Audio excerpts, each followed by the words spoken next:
Chapter 33, Part 2 is going to be the most important chapter, and there's so much lore is going to be dumped in this chapter because we saw that Mother is actually Sora, and Sora is the one and only survival from the Queen Choujin when she attacked, but also she is the founder of the Yamano Mori School that Tokyo, Ellie, and Azuma are actually at, where Simon, Momoma, Seto, that's where they at. We see the founder, and it seems as if is that the founder is in the chaotic state of like protecting her identity, because based on this chapter, we saw how she interacts with Tokyo, Azuma, and Ellie. And the one good thing about it is that she's not acting hostile. She's acting more civil and actually is trying to calm everyone else down from the chaotic that was happening in the beginning of the chapter, where we discuss later.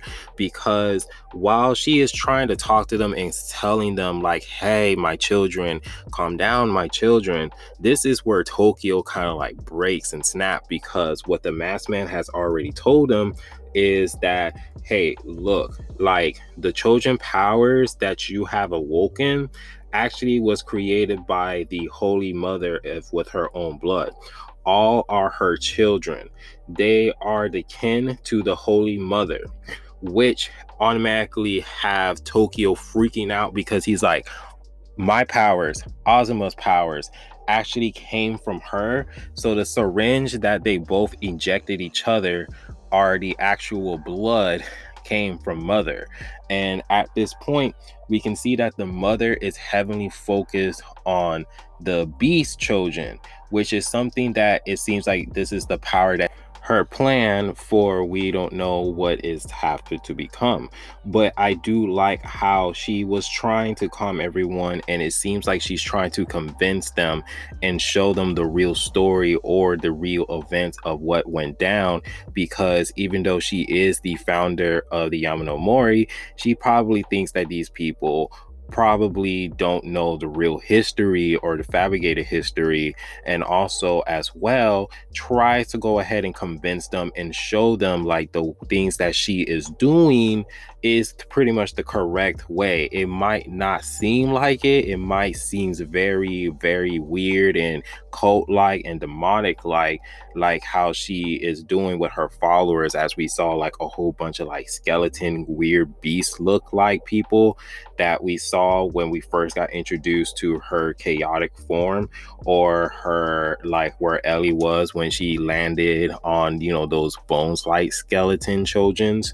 And so it just seems like if that she is doing her powers of foresight to actually showcase like, hey, this is what happened in the past, and this is how I actually look, and let me go ahead and explain to you the whole story and method of what I'm going to do, because she's trying to, seems like, convince Tokyo to join on her side, or like actually kind of like use Tokyo's powers and Ellie's powers so that way she can kind of like keep alive. Like, we don't know her actual true methods is. It just seems like she just needs Azuma and Tokyo's powers for something, for like a successor or some kind of way. So this chapter is just heavily focused on the beginning of what we're going to see in part 2, where she's probably going to break down her plan or the origins of like what is going on with Choujins, and we all are here for it, which is really amazing to see her human self, because it just seems as if that her real life self is her real life, like as in like the real world. She can only stays in like a chaotic state, and it seems like it's permanent, unlike, you know, when she go use her Choujin powers, she can go on ahead and you can actually see her human self. So, you know, I think that's what's going on with that, but you know, that could just be a theory. But other than that, this beginning of the chapter was 100% lit, because it seems like everyone was in the same plan. Because as soon as Tokyo got Azuma went in attack mode, but he was saying sorry to Tokyo because he was trying to hit the masked man and Tokyo was in the way. And then Ellie, they go on ahead and they try to jump the masked man, but it seems like they're both on the same plan and trying to like jump the masked man and escape. But unfortunately that didn't happen because Mother actually levitate them, and she was able enough to go on ahead and have Chadada come out of Ellie's body. So Chadada is still alive. He's not dead. He's not gone for the whole series or anything else. She was able to extract Chadada from Ellie's hand, and Ellie was just like, whoa, I didn't even mean to absorb him. But she was like, I'm so happy that this man is gone, because we all know, like, Ellie, she was like freaking out. She was just like, man, like, I didn't want this man in my body anyways. This is so weird. But other than that, this whole chapter was very interesting. It's building up to something big, which chapter 2 and probably chapter 34 and on is going to be insane, and we're all here for it. So let me know down in the comment section what you guys feel about this chapter.